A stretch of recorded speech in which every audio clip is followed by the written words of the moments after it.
ओम अज्ञानतिमिरान्धस्य ज्ञानञ्जनाशलाकया चक्षुरुन्मीलितं येन तस्मै श्रीगुरुवे नमः। नमः ॐ विष्णुपादाय कृष्णप्रेष्ठाय भूतले श्रीमते भक्तिवेदान्तस्वामिन्निति नामिने। नमस्ते सारस्वती देवे गौरवाणी प्रचारिणि निर्विशेष शून्यवादी पाश्चात्य देशतारिणि। जय श्री कृष्ण चैतन्य प्रभु नित्यानंद श्री अद्वैत गदाधर शिवासादि गौर भक्त वृंद। हरे कृष्ण कृष्ण कृष्ण हरे हरे, हरे राम राम राम हरे हरे, हरे कृष्ण। तो आप सभी भक्तों का हार्दिक स्वागत है आज के श्रीमद् भागवत के इस डिस्कशन में। आज हम लोग चर्चा करेंगे first canto second chapter and verse number 4। वर्ष नंबर 4 ये चौथा नंबर श्लोक पे कल हमने थोड़ा चर्चा किया था, इसके ऊपर भी थोड़ा और चर्चा करके हम लोग आगे बढ़ेंगे। 5वें नंबर श्लोक पे जाएंगे। तो स्वानुभावम फिलसारमेकम अध्यात्म दीपम अतिथितीर्षदाम तमोन्धम संसारिणाम करुणया पुराण गुह्यम तम व्यास स्वरूपयामि गुरुमुनीनाम। इसके ऊपर भी थोड़ा सा कुछ व्याख्या हमने चर्चा किया था। विश्वनाथ चक्रवर्ती ठाकुर का जो भाव है उसको इस चर्चा करते हुए और चौथे नंबर श्लोक पर भी चर्चा करते। यस, आप इसको कोई बात बता सकते हैं? हरे कृष्ण। बताइए कुछ भी आप रिकॉल कर पा रहे हैं कल के डिस्कशन में से। ये बहुत जरूरी है।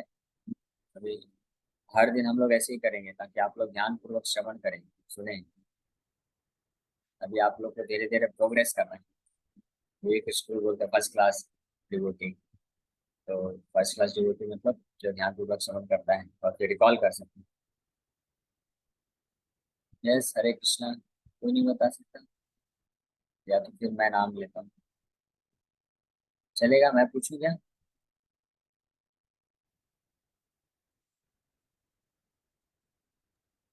सुप्रेमा यस प्रभु जी, गुड बेटर। मुझे लगता है बेटर होगा कि आप अगर पूछेंगे तो बेटर हाँ, रहेगा। मैं भी पूछ लूँ। ठीक है, सुप्रिया माता जी बता रहे हैं। यस माता जी। प्रभु जी, इसमें ये मैंने पहले भी बताया, तो इसमें ये क्या बोल रहे हैं कि आ, आ, भागवत कथा करना चाहते हैं। ये जो 4th नंबर वर्ष है, चौथा श्लोक जो हमने कल डिस्कस किया था।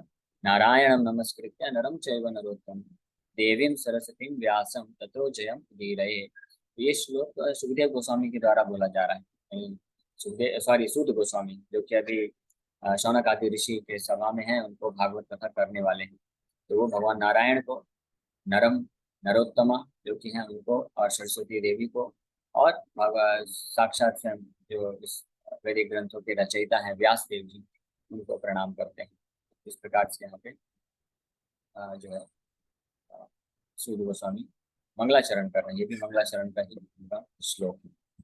ओके, हम लोग अभी आगे बढ़ते हैं।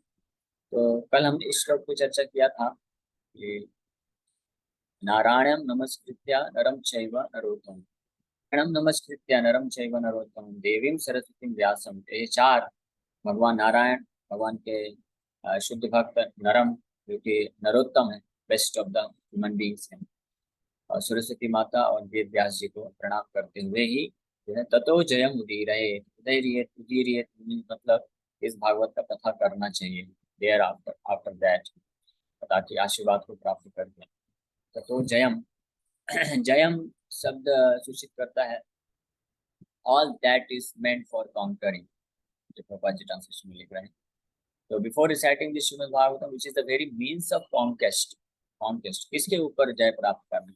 श्री चैतन्य महाप्रभु शिक्षा अष्टक के पहले श्लोक में बोलते हैं, चेतो दर्पण मार्जनम भव महादावाक्ति निर्वापन श्रेयः कैरव चंद्रिका वितरणम विद्यावधू जीवनम आनंदामृतिवर्धनम प्रतिपदम पूर्णामृतस्वादनम सर्वात्मस्नपनम परम विजयते श्री कृष्ण संकीर्तनम। परम विजयते श्री कृष्ण संकीर्तनम, तो जिस प्रकार से श्री कृष्ण संकीर्तन, ये भी श्री कृष्ण संकीर्तन ही है। जो भागवत कथा है इसको भी संकीर्तन बोलते हैं, इसलिए कृष्ण कीर्तन ही है। कीर्तन का अर्थ होता है भगवान का गुणगान करना। भगवान का गुणगान भगवान के नाम के द्वारा भी किया जाता है, भगवान के कथा के द्वारा भी किया जाता है। इसलिए दोनों ही चीजें जो होती हैं अभिन्न है एक दूसरे से, और दोनों इक्वल पोटेंशियल रखती हैं, इसलिए दोनों को ही संकीर्तन बोला जाता है। तो श्री चैतन्य महाप्रभु पहले शिक्षाष्टक के पहले श्लोक में वर्णन करते हैं, परम विजयते श्री कृष्ण संकीर्तनम। जो परम विजयते, जो ऑल ग्लोरियस है, यानी पूर्ण रूप से जो विजयी रहते हैं हमेशा, ऐसे श्री कृष्ण संकीर्तन है। और ये क्या इसका बेनिफिट मिलता है, इस श्लोक में सात बेनिफिट बताते हैं। बिगिनिंग में चेतो दर्पण मार्जनम, यानी इस संसार में कोई व्यक्ति विजयी, परम विजयते का मतलब क्या है? परम विजयते का मतलब है कि अपने आप को इस भौतिक बंधन से मुक्त कर सके, जन्म मृत्यु के चक्र से छुटकारा प्राप्त करना, यही असली विजय है, विशिष्ट रूपेण जय। और यही परम विजय है। परम इसलिए क्योंकि ये आध्यात्मिक जगत में लेके जाता है, परम इसलिए क्योंकि ये भगवान श्री कृष्ण के चरण कमलों में प्रेम प्रदान करता है, इसलिए परम विजय बोला जा रहा है। और यही विजय है हर एक मनुष्य का, हर एक जीव का जीवन का लक्ष्य है कि अपने आपको इस भौतिक संसार से हम मुक्त कर सकें। विजय ये नहीं है कि कोई व्यक्ति कितना धन इकट्ठा कर लेता है, ऐश्वर्य इकट्ठा कर लेता है, बड़ा पोजीशन प्राप्त कर लेता है, कोई बड़ा पॉलिटिशियन बन जाता है, या यहाँ तक कि देवताओं के लोक में चला जाता है, या ब्रह्मा जी भी क्यों ना बन जाए। ये असली विजय नहीं है, क्योंकि आप ब्रह्मा पूर्णा लोक का पुनरावर्ती अर्जुन भगवान कृष्ण गीता में बताते हैं कि ब्रह्म लोक से लेकर के पाताल लोक, नरक लोक तक आप कोई भी पोजीशन एक्सेप्ट करते, किसी भी स्थिति में आप जाइए, आपको क्या होना पड़ेगा? पुनरावर्तिनो अर्जुना, वापस से जन्म मृत्यु का सामना करना पड़ेगा, यानी वापस से हारना पड़ेगा, बार बार हारना पड़ेगा। इसीलिए इस संसार में कोई कितना भी बुद्धिमान हो, कितना भी तपस्वी हो, कितना भी अपना शक्ति बल ऐश्वर्य सबका जो है क्यों ना इस्तेमाल कर ले, व्यक्ति को हारना ही पड़ता है। फिफ्थ कैंटो श्रीमद् भागवतम, भागवत के पंचम स्कंध में पृथ्वी माता हंसती हैं, ये बता के, जब पृथ्वी माता वर्णन करती हैं कि किस प्रकार से इस संसार के जो सो कॉल्ड रूलर्स हैं, जो तथाकथित अपने आप को सर्वशक्तिमान समझते हुए, राजा समझते हुए, और सोचते हैं कि मैं पृथ्वी के ऊपर राज्य कर रहा हूँ, पृथ्वी मेरे कंट्रोल में है, तो पृथ्वी माता हंसते हुए बोलती है कि इन मूर्खों को ये पता नहीं है, ये मदांध हो गए हैं, अंधे हो चुके हैं अपने ऐश्वर्य के कारण, अपनी शक्ति के कारण। ये नहीं जानते हैं कि वास्तव में ये मुझे नहीं जीतते हैं, ये तो बार बार हारते हैं। कितने ही राजा आए और राज्य करके निकल गए, उनका केवल अब हिस्ट्री में नाम बस रह जाता है। यानी कहने का मतलब है कि कोई परमानेंटली अपनी सत्ता को बरकरार नहीं रख सकता है, हर किसी को छोड़ना ही पड़ता है अपनी जो जो भी पोजीशन है। देवताओं को भी, यहाँ तक कि इंद्रदेव भी जो है देवताओं के राजा हैं, सबसे बड़े देवता तो इंद्रदेव हैं, देवराज बोले जाते हैं, लेकिन उनको भी हमेशा भय, आशंका और जो है तनाव बना रहता है, कभी भी मेरे गद्दी जो है जा सकती है। और कोई भी असुर जाके तपस्या करके ब्रह्मा जी भगवान शिव से कुछ वरदान प्राप्त करके इंद्र को उनकी गद्दी से निकाल देता है। इस प्रकार से देवराज इंद्र जो इतने शक्तिशाली हैं, वो भी, उनको भी विजय प्राप्त नहीं होती हमेशा, और अल्टीमेटली उनको भी अपना, जैसे क्षीणे पुण्य मर्त्य लोकम विशंति, जिस प्रकार जैसे ही पुण्य कर्म जो किया गया है किसी व्यक्ति का नष्ट हो जाता है, समाप्त हो जाता है, तो उसको भौतिक ऐश्वर्य से क्या कर दिया जाता है? पतित कर दिया जाता है। भौतिक ऐश्वर्य स्वर्ग के पोजीशन से वापस से गिर के वो मर्त्य लोकम विशंति, वापस से इस पृथ्वी लोक में आता है, वापस से फिर पुनरअपि जननम पुनरअपि मरणम पुनरअपि जठरे शयने, ये बार बार उसको माँ के घर में प्रवेश करके बार बार उसको क्या करना पड़ता है? कर्म करना पड़ता है ना। ये बहुत ही प्रैक्टिकल है कि हम लोग बार बार हार रहे हैं, ये समझना चाहिए। जैसे एक उदाहरण से हम लोग समझने का प्रयास करेंगे कि पहले के समय में राजा लोग जब किसी अपराधी को, कैदी को सजा देते थे, तो एक प्रकार का सजा होता था कि उसको जो है एक ढलान होता था, जैसे बच्चे लोग स्लीपिंग, वो स्लिप करते हैं, उनका क्या बोलते हैं उसको, स्कूल वगैरह में होता है, तो इस प्रकार से एक ढलान साइज का शेप का एक स्ट्रक्चर बनाया जाता है। और फिर उस कैदी को क्या करते थे, एक बहुत भारी लोहा उसको उसमें रोल करके ऊपर तक ले जाना होता था, और फिर जैसे ही वो ऊपर तक ले जाता था, वापस से उस लोहे को नीचे गिरा देते थे, फिर वापस से उस व्यक्ति को रोल करके ऊपर लेके जाना होता था, फिर वापस गिरा देते थे, फिर वापस लेके जाता था। और पीछे से ये लोग, जो राजा के सैनिक होते थे, कोड़े बरसाते थे, पीछे मारते थे, पूरा बदन उसका कोई कपड़े नहीं रहता था ऊपर, और वो रोल करके लोहे को ले जा रहा है, तपस्या कर रहा है, मेहनत कर रहा है, पसीना चू रहा है, लेकिन साथ में पीछे से कोड़े से मारते रहते थे। इस प्रकार से कभी उसका ये सजा कंप्लीट नहीं होता था जब तक मृत्यु ना आ जाए। उसी प्रकार से इस संसार में व्यक्ति, हर जीव जो है इसी सजा को भुगत रहा है, बार बार उसको जन्म लेना पड़ता है, फिर जन्म लेते ही तुरंत तैयारी चालू हो जाती है, A for apple, B for boy, Humpty Dumpty sit on the wall, इस प्रकार की कविताएं गाता है, फिर पढ़ाई करता है, स्कूल पहुंचता है, कॉलेज पहुंचता है, जॉब लेता है, फिर विवाह करता है, फिर बच्चे होते हैं, फिर बूढ़ा होता है, फिर मर जाता है, फिर वापस से जन्म लेता है, फिर वापस से यही करना पड़ता है। इसलिए बार बार ये मृत्यु क्या है, बार बार हार है। और जैसे ही जन्म लेता है तो वापस से उसको अपने आप को वो विजयी बनाने का प्रयास करता है। इस भौतिक संसार में संघर्ष करते करते सुख प्राप्ति हेतु अपने आप को इस संसार में जो है परमानेंट रखने के लिए, नित्य और नित्य सनातन आनंद को प्राप्त करने के लिए बार बार स्ट्रगल करता है। इसीलिए डार्विन भाई साहब ने ये थ्योरी भी दी है, struggle for existence, survival of the fittest and struggle for existence. ये थ्योरी भी बन गई है जो इस संसार के नियम के बारे में बताता है कि संसार में केवल जो है स्ट्रगल ही स्ट्रगल है। भगवान कृष्ण भी गीता में बोलते हैं, मनस स्थानी इंद्रियाणी प्रकृति स्थानी कर्षति। मन समेत 5 इंद्रियों के साथ व्यक्ति संसार में क्या कर रहा है, संघर्ष ही कर रहा है हर कोई। और कोई भी विजयी नहीं होता है, हर किसी को हारना पड़ता है, चाहे वो पूरे पृथ्वी का या पूरे ब्रह्मांड का भी रूलर क्यों ना बन जाए, उन लोगों को भी हार का सामना करना पड़ता है। यहाँ तक कि ब्रह्मा जी को भी। इसलिए तो गीता में भगवान बोल रहे हैं, आ ब्रह्मा भुवना लोका पुनरावर्तिनो अर्जुन। ब्रह्म लोक तक भी कोई बन गया, ब्रह्मा का पोजीशन भी प्राप्त कर लिया, उसको भी, हालांकि ब्रह्मा जी का आयु बहुत ज्यादा है, लेकिन फिर भी उनको भी मरना पड़ता है, वापस से आके जन्म लेना पड़ता है। तो ये बार बार मृत्यु होना ही हमारी सबसे बड़ी हार है। और इस हार से, इस जो हमारी हार है, इसी से हमको इसके ऊपर विजय प्राप्त कराने के लिए श्री चैतन्य महाप्रभु हरिनाम संकीर्तन को लेके आए हैं। और ये भागवत कथा भी वही कृष्ण संकीर्तन है जिसके माध्यम से हम परम विजय को प्राप्त कर सकते हैं। तो यहाँ पे सुखदेव गोस्वामी बहुत ही अद्भुत चीज बता रहे हैं, इस भागवत की महिमा के बारे में वर्णन कर रहे हैं। नारायण नमस्कृत्य नरम चैव नरोत्तमम। भगवान नारायण, नर नारायण को, ऋषि को प्रणाम कर रहे हैं, सरस्वती माता को प्रणाम कर रहे हैं, वेद व्यास जी को प्रणाम कर रहे हैं, और उनके आशीर्वाद को प्राप्त करके ततो जयम उदीरये। जयम मतलब इस भागवत ग्रंथ का तब जो है पाठ करना चाहिए, कथा करना चाहिए व्यक्ति को, जो कि परम विजय थे, जो कि हमको संसार के हर प्रकार के दुख से, हार से हमको विजय प्रदान कर देगा। और विजय, वो विजय क्या है, वो विजय है जन्म मृत्यु के चक्कर से छुटकारा प्राप्त करना और भगवान के नित्य धाम को प्राप्त करना, भगवान के नित्य सनातन सेवा में अपने आप को, अपनी स्थिति को प्राप्त कर लेना। यही असली विजय है, यही असली जो है इस संसार से छुटकारा है। तो ये इस चीज को प्राप्त करने के लिए ये जो बुद्धिमान व्यक्ति हैं उनको इस भागवत ग्रंथ का शरण लेना चाहिए। तो ये आशय इस मंगलाचरण में श्रीला सुखदेव गोस्वामी, सूत गोस्वामी के द्वारा बोला गया है। तो कल हमने तात्पर्य पढ़ा था कुछ कि इस संसार में हर कोई जो है परपेचुअल स्ट्रगल फॉर एग्जिस्टेंस में है। Foolish people say that the Purana have no connection with the Vedas. However, the Puranas are supplementary explanation of the Vedas intended for different types.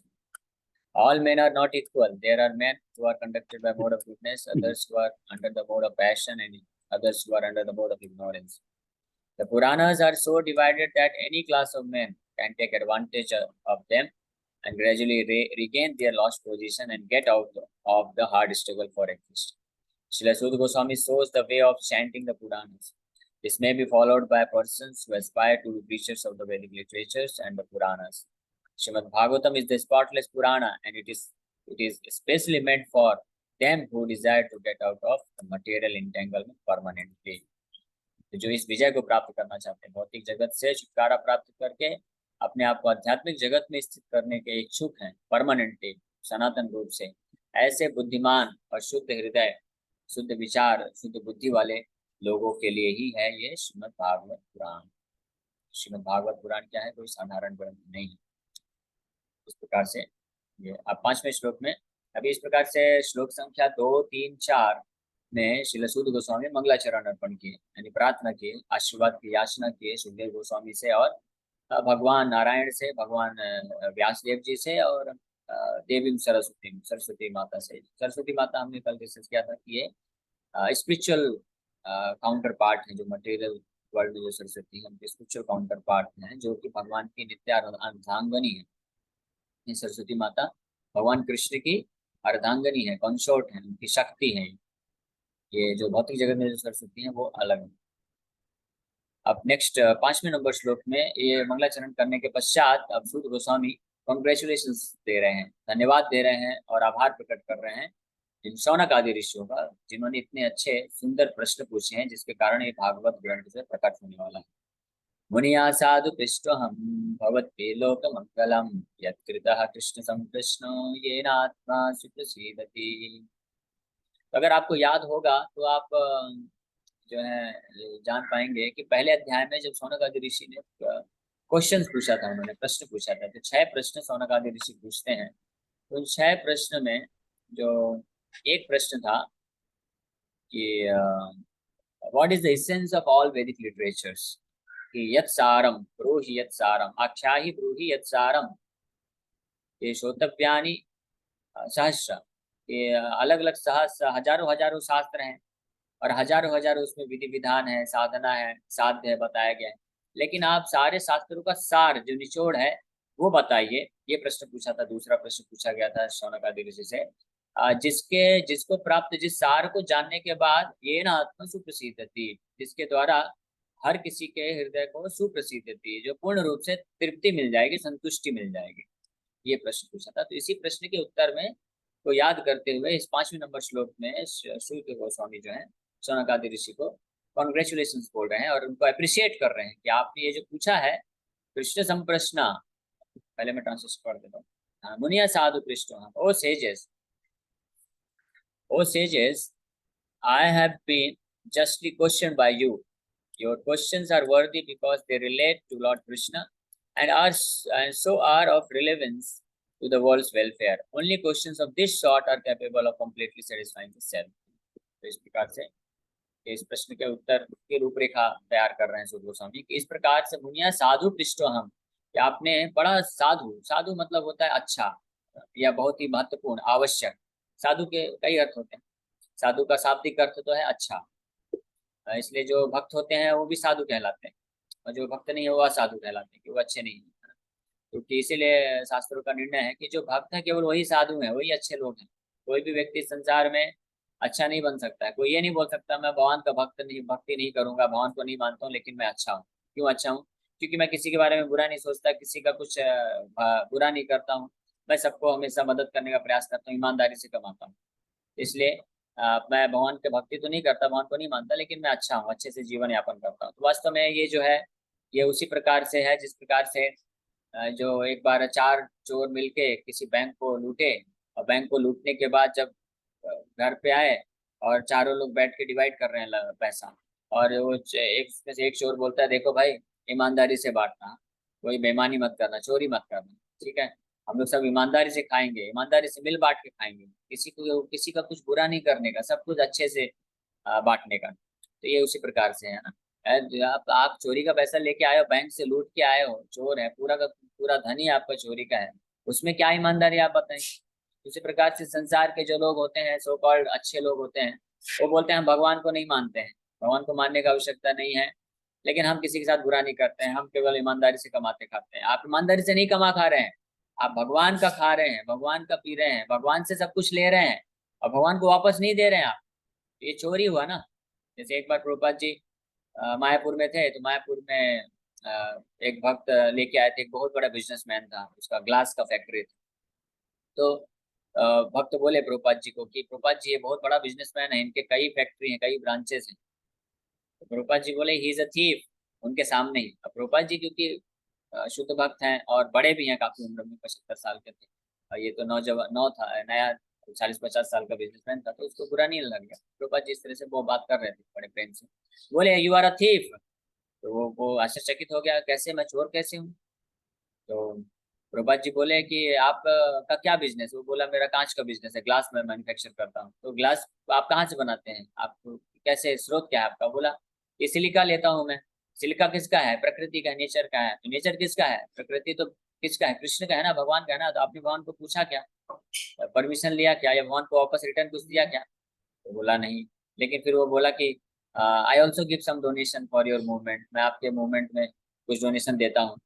तो प्रभुपाद जी बोले then you are a small thief but you are still a thief.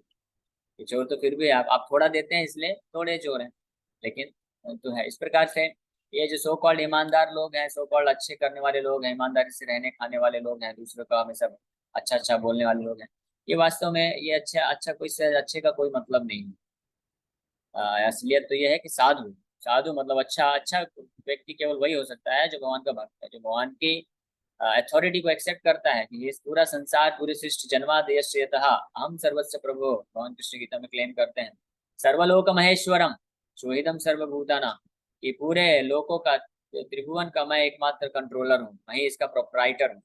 What ever we सी, जो भी हम इस संसार में देखते हैं एग्जिस्ट करता है, जो हमारे पास है या हमारे पास नहीं है, सब कुछ भगवान को बिलोंग करता है। और इसीलिए भगवान को रिकॉग्नाइज करके, भगवान को अर्पण करने के भाव से, भगवान के लिए इस्तेमाल करने के भाव से जो व्यक्ति संसार की वस्तु को इस्तेमाल करता है वही असली में साधु व्यक्ति है। ये साधु का डेफिनेशन है। तो मुनिया साधु पृष्ठो अहम, साधु मतलब अच्छा। तो अच्छा प्रश्न आपने पूछा है, पृष्ठो अहम मेरे को पूछा है। भवद्भिर लोक मंगलम, क्यों? क्योंकि इसके द्वारा भवद्भिर, इसके द्वारा लोक मंगलम, सारे जगत का कल्याण हो जाएगा, लोक मंगलम। इस प्रकार से कृष्ण कृष्ण यत कृतः कृष्ण संप्रश्नो, जो आपने कृष्ण के विषय में संप्रश्न, जैसे कि हमने इसी अध्याय के पहले श्लोक में भी ये वर्ड आता है संप्रश्न। संप्रश्न मतलब सम्यक रूपेण प्रश्न, यानी पूर्ण रूप से परफेक्ट क्वेश्चन, परफेक्ट इंक्वायरीज आपने किया है। यानी कृष्ण संबंधी जो इंक्वायरीज होती है, जिज्ञासा होती है, जो प्रश्न होते हैं वो परफेक्ट होते हैं, परफेक्ट होते हैं। उसमें कोई कलमश नहीं होता है, उसमें कोई जो है फॉल्ट्स नहीं होते हैं। तो पूरे रूप से परफेक्ट होने के कारण वो ही वास्तव में अत्यंत आवश्यक है, रिलेवेंट इंक्वायरीज होती हैं।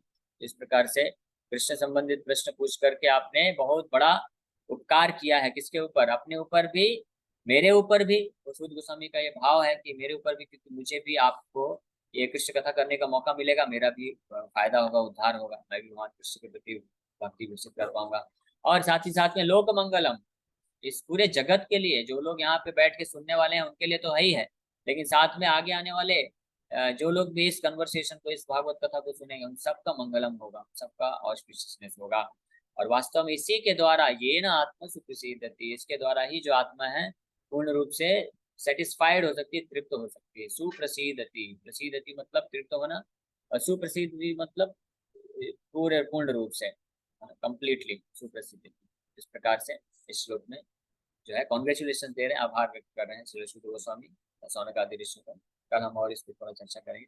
इसी के साथ आज विराम करते हैं। आप सभी भक्तों का बहुत बहुत धन्यवाद, आप लोग आए और विनम्रता पूर्वक आपने श्रवण किया। हरे कृष्ण प्रभु जी। यस प्रभु जी। हरे कृष्ण। फिर हम तो बहुत बड़े चोर में आ जाएंगे, कटघरे में पूरा नहीं, जिंदगी आप भर नहीं नहीं आए, आप भगवान के भक्त। अगर आप भगवान का सेवा करने का प्रयास कर रहे हैं तो आप पूरा जिंदगी निकल गया तो जीने का ढंग आया। हाँ, समझ गया आपका प्रश्न। तो भगवान कृष्ण इसलिए बहुत कृपालु हैं, करुणा सिंधु हैं, इसीलिए इसी चीज को ध्यान में रखते भगवान कृष्ण बोले कि सर्वधर्मान परित्यज्य माम एकम शरणम व्रज। भले आपका पूरा जीवन आपने मुझे छोड़ के और अपने मन से ही कार्य किया है, पाप किया है, सब कुछ किया है, लेकिन अगर आप समझ गए हैं, आप मेरा पूर्ण आश्रय ले लीजिए, मेरा आश्रय ले लीजिए, और आपके पास जो भी है, तन मन धन जो भी है, सब कुछ मेरे सेवा के लिए इस्तेमाल करिए। अहम तो हम सर्व पापेभ्यो, मैं तुमको सारे पापों से मुक्त कर देता हूँ, भगवान ने गारंटी दी है।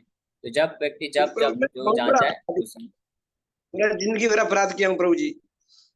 कोई बात नहीं। अब आप भगवान का शरण लीजिए, हरिनाम जप करिए, और भगवान का सेवा करने का आपकी जैसे क्षमता है प्रयास करिए, भगवान जो है स्वीकार कर लीजिए। प्रभु जी, हमने कई बार सुना है कि भागवतम के रूप में भगवान श्री कृष्ण समाहित हुए थे भागवतम में, उद्धव के सामने द्वारिका में। ये थोड़ा सही है? कई बार सुना है, पढ़ा भी।